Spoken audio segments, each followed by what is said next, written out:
Come back. Definition. The universal quantification of Px is the statement Px for all values of x in the domain. The notation V with a slash across or an upside down A stands for all values of x. So the notation for all values of x Px denotes the universal quantification of Px. Here the upside down A is called the universal quantifier. We read for all values of x Px, for all x Px, or for every x Px. An element for which Px is false is called a counterexample of for all x Px. Here is a table of quantifiers. This symbol upside down A represents for all values or for every x. So for every x Px, when true, Px is true for every x. When false, there is an x for which Px is false. So that is a counterexample. Here, this symbol, the reflected E, stands for there is an. There is an x Px. So what does this mean? When is this statement true? There is an x for which Px is true. When is this statement false? There is no x for which Px is true. That means Px is false for every x.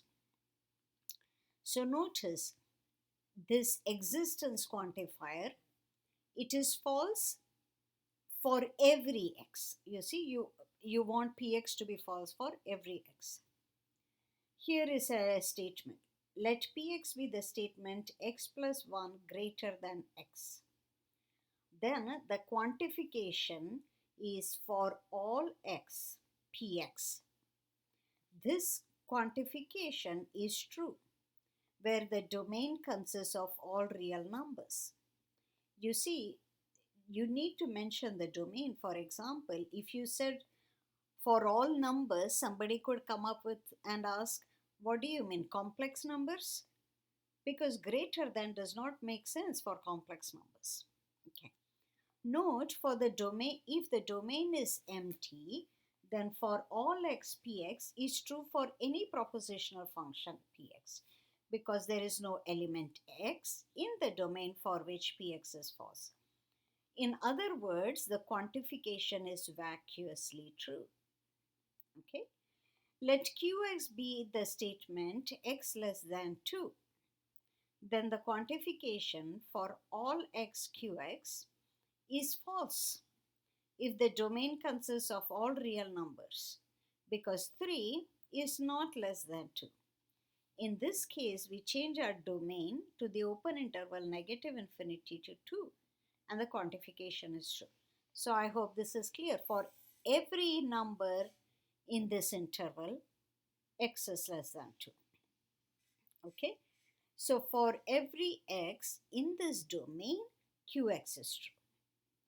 But if you look at all real numbers, well, this is not going to be true because there are real numbers which are not less than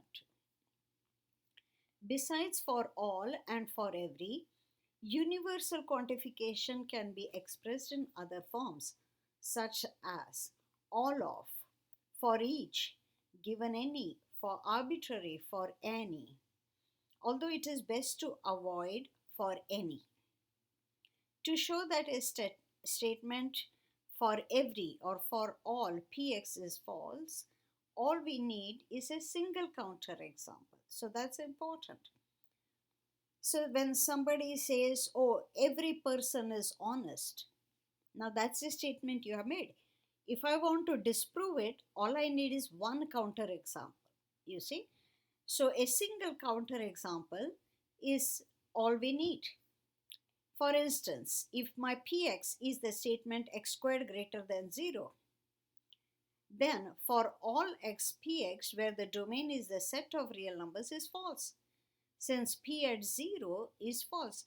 P at 0, 0 squared is not greater than 0. Okay. When all the elements of the domain can be listed, say x1 through xn, then for all x px can also be written as px1 and px2 and so on and pxn.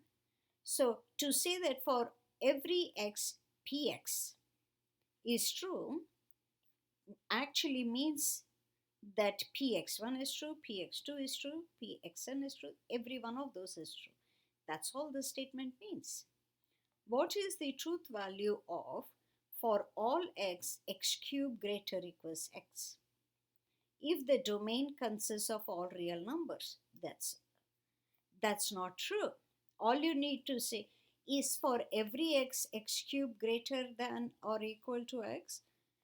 When you are looking at all real numbers, that is not true. For example, say x equals 1 over 2.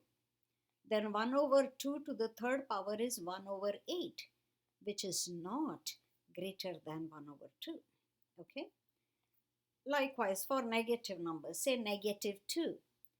Negative 2 to the power third is negative 8. Negative 8 is not greater equals negative 2. The existential quantifier. Statements which assert an existence of an element with a certain property can be expressed using existential quantification. Here is the definition. The existential quantification of Px is the proposition there exists an element x in the domain such that Px holds. We use the notation, so backward E, that actually signifies, that's the notation, there exists an element. So that entire phrase is represented by this symbol. There exists an element x, px, for the existential quantification of px. Here, this symbol is called the existential quantifier. Here again, specifying the domain is important. Without the specified domain, the statement there exists x px has no meaning. Besides the phrase there exists, we may also use for some, for at least one, or there is. Consider the existential quantification there exists x px, where px is the statement x greater than 5, where the domain is the set of real numbers. This existential quantification is true because, for example, 5.5 is greater than 5.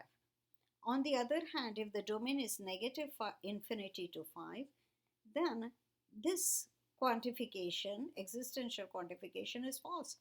See, from negative infinity to 5, there does not exist any x for which x is greater than 5. We are all here less than 5. When the domain is empty, then the quantification there exists qx is false. Okay. When all elements in the domain can be listed, say x1 through xn, then the existential quantification there exists x px can also be written as px1 or px2 or so on or pxn. So there exists an x for which px is true. That's what we want to say, which is same as saying px1 is true or px2 is true or, and so on.